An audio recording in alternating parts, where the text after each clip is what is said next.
Today, I want to discuss that age-old question. How much Bitcoin do you need to be rich? Now, of course, in order to actually change your life by investing in Bitcoin, you need to actually go out and buy some Bitcoin. So that means you're going to need to pull the trigger at some point if you're not already invested and go and buy some Bitcoin. Now, if you are not already signed up to Coinbase, you can actually get $10 in free Bitcoin by signing up, or $25 in free Bitcoin when signing up to Abra and making a deposit from a US bank account. Links for both of those exchange services down below. Now, I'm going to answer the question for you. How much Bitcoin do you need to be life-changingly rich? But first, there are some things that we need to understand about Bitcoin. The first is that Bitcoin is awesome. Basically, Bitcoin is like digital gold, gold that can be sent over the internet. It is massively divisible. It is censorship resistant, so you can literally send money to anyone, anywhere, at any time, and no political powers can stop you from doing that. It's also available to literally everyone. You can have a Bitcoin wallet, regardless of your race, of your religion, of your nationality, your age, your language, your political opinions, etc., etc. It is the ultimate non-sovereign currency. Now, one thing that's really important to discuss when we're talking about Bitcoin is the idea of digital scarcity. Bitcoin is capped at 21 million. That is the maximum supply ever.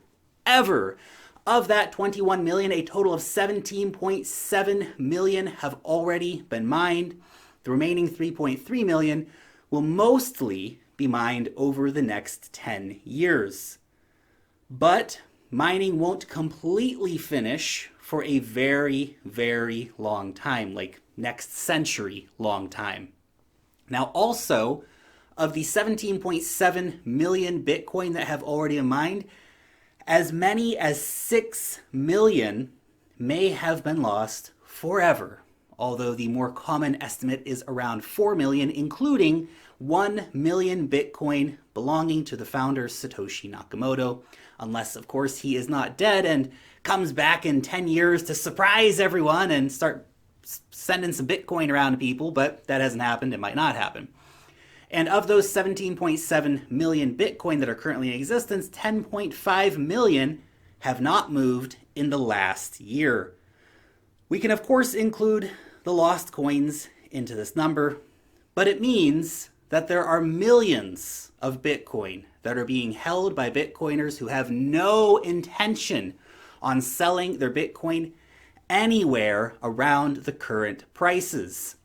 So when you go to an exchange, realize that Bitcoin is scarce already, that the amount for sale on the public markets at reasonable prices is dwindling, and the amount of available Bitcoin is decreasing at the exact time that interest in Bitcoin is increasing via internet search trends, app downloads for the Cash App or for Coinbase, for example.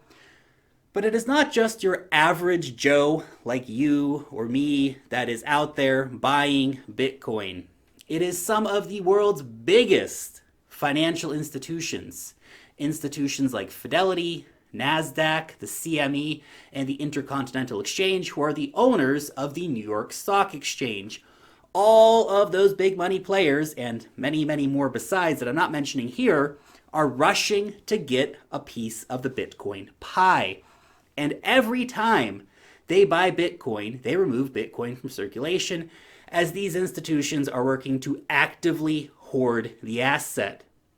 Their Bitcoin-related products, like the Bitcoin ETF or physically delivered futures contracts, will also all require these institutions to hold very large stacks of Bitcoin to underwrite these assets, these paper products.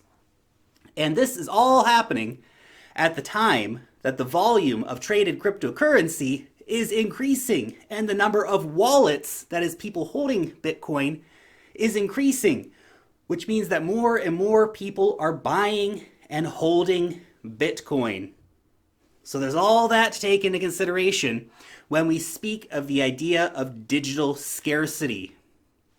But another massive factor is that there is literally not enough Bitcoin for everyone in the world to have one. There are more than 7 billion humans and a maximum supply of 21 million Bitcoin. Owning one Bitcoin immediately puts you in a category of your own. But you don't need one. You can actually just have a piece of Bitcoin. One Bitcoin is actually divisible into 100 million units called Satoshis. Original estimates put the possible amount of Bitcoin for each human on the world to own Bitcoin, assuming equal ownership across all people, at 0.003 Bitcoin, around 300,000 Satoshis per person. But actually, there is less than that, possibly a lot less, considering the lost Bitcoin and, of course, the population is increasing all the time.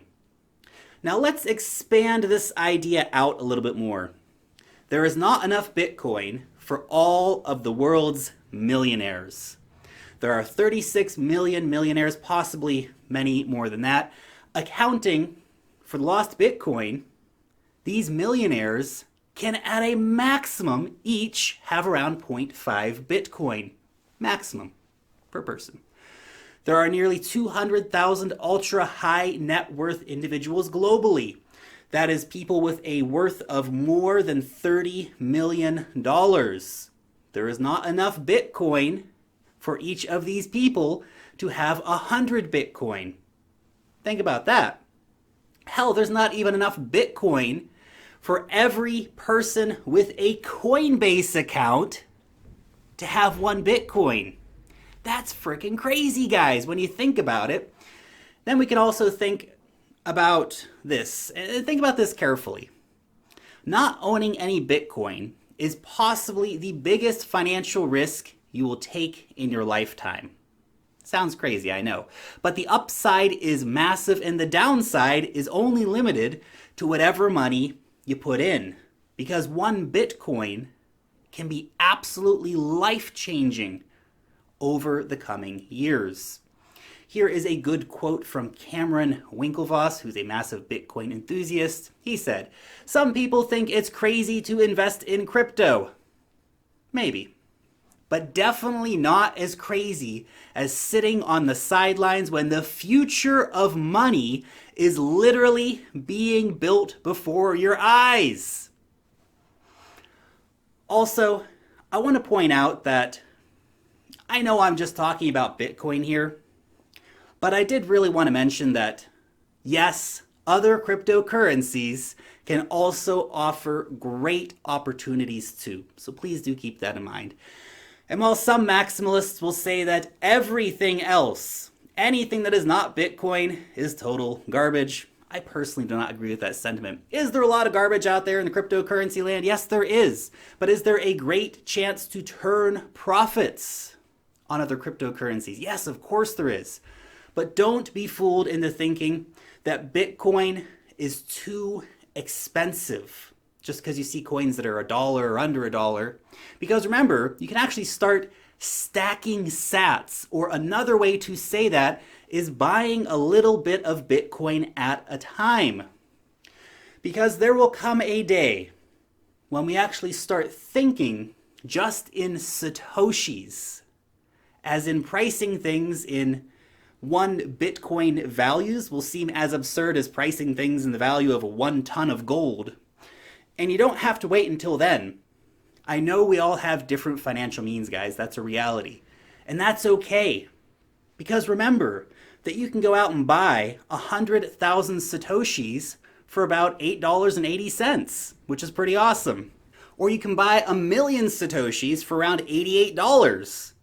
Now that number might be different by the time you actually end up watching this video from the time that I recorded it, but you guys get the point. that it's very accessible when you start thinking about it differently. Now, aside from the scarcity factors and the utility, there are some big factors which are influencing the market in the background. Bitcoin is increasingly being seen as a store of wealth by the world's elites.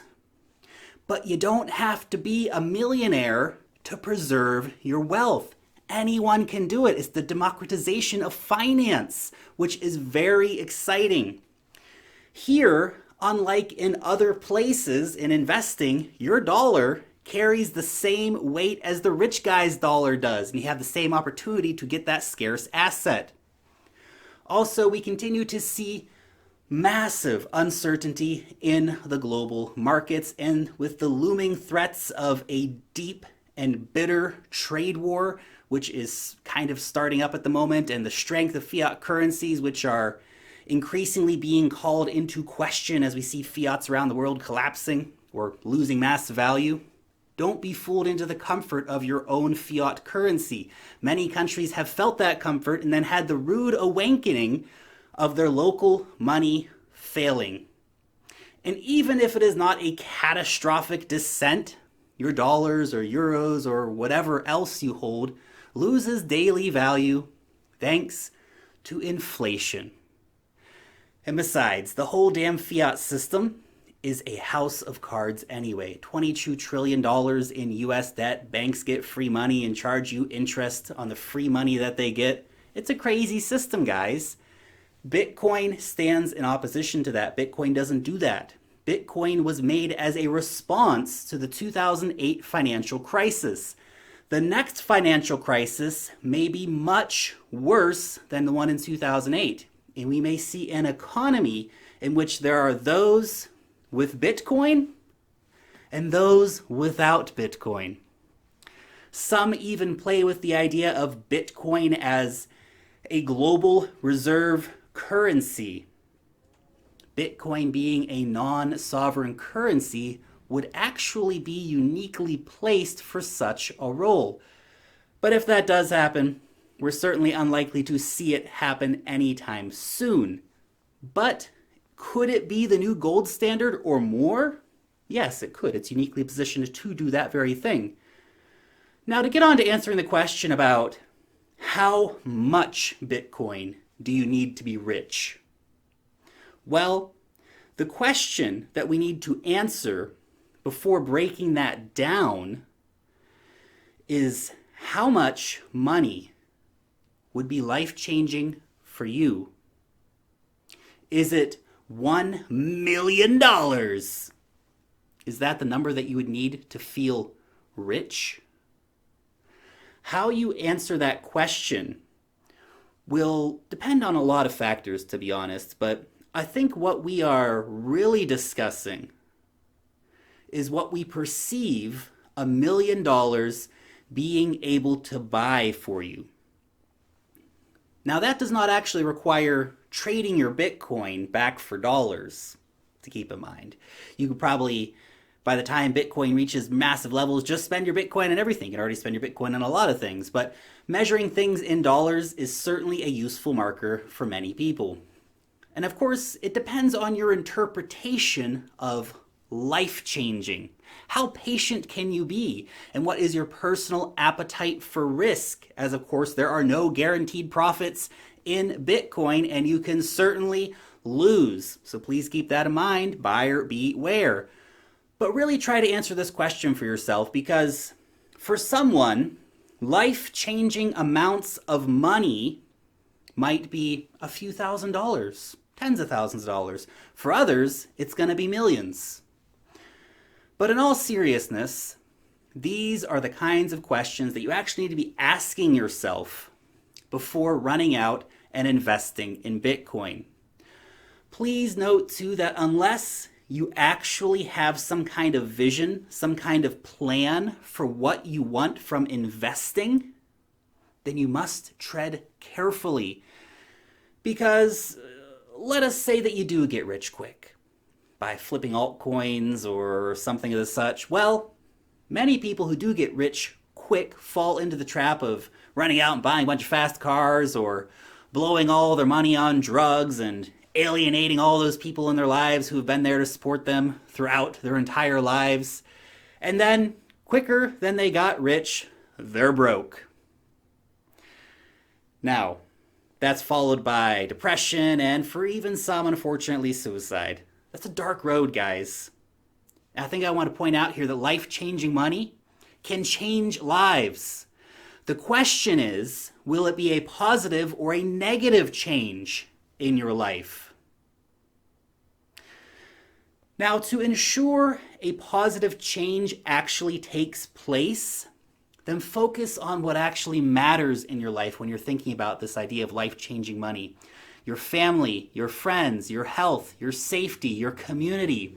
Those things can all be made better with money. And if being rich does not destroy those things for you, then those things will still be there for you, whether you have money or whether you don't have money. Keep that in mind, guys. Now, most likely your answer will involve providing you some kind of freedom, right? Anchored down with debt, well, escape your debt and live free. That's a worthy goal in of itself. Tired of your 9 to 5? Great. Start that business that you always wanted to start. Own your home. Take up painting.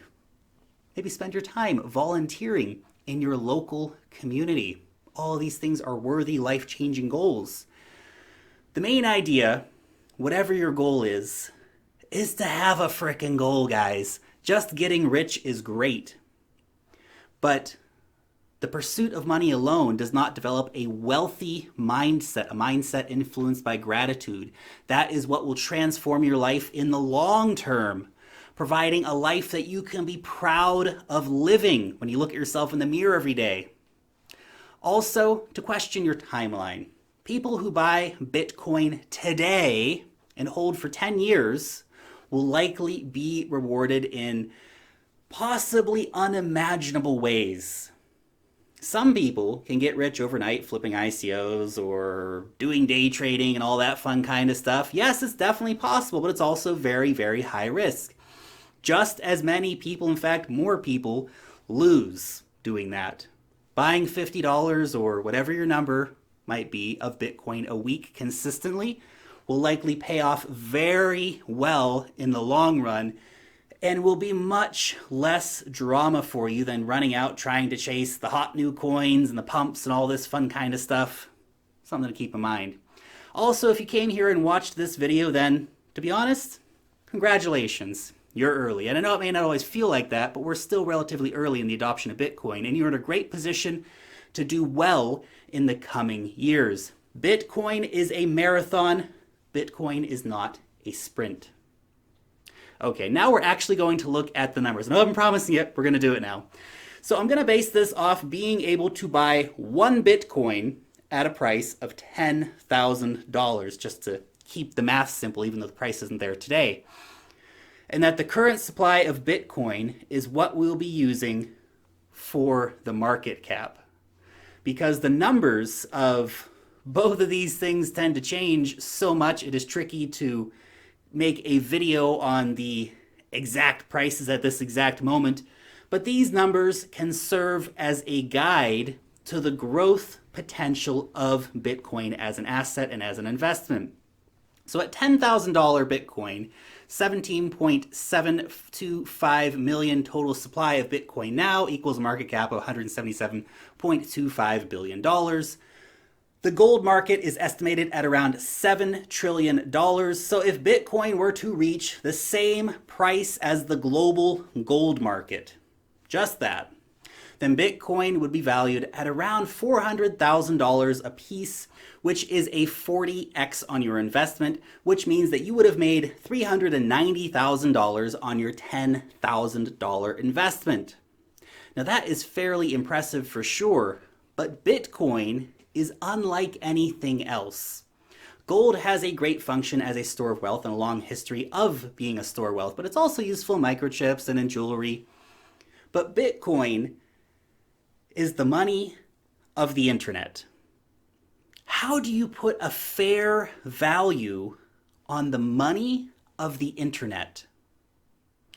Well, the total broad money supply is $90 trillion, and that includes around $8 trillion in actual cash and coins, and around $82 trillion in digital fiat. Fiat that is backed by nothing except hope and prayers that the economies underpinning them will do well. That fiat also inflates daily, stealing from you on a daily basis. Now, if Bitcoin was to achieve parity with the global broad money supply, that would be a 500x increase, or that each Bitcoin would be worth around $5 million. So if you invested $10,000, you would make a $4,990,000 profit. Not bad.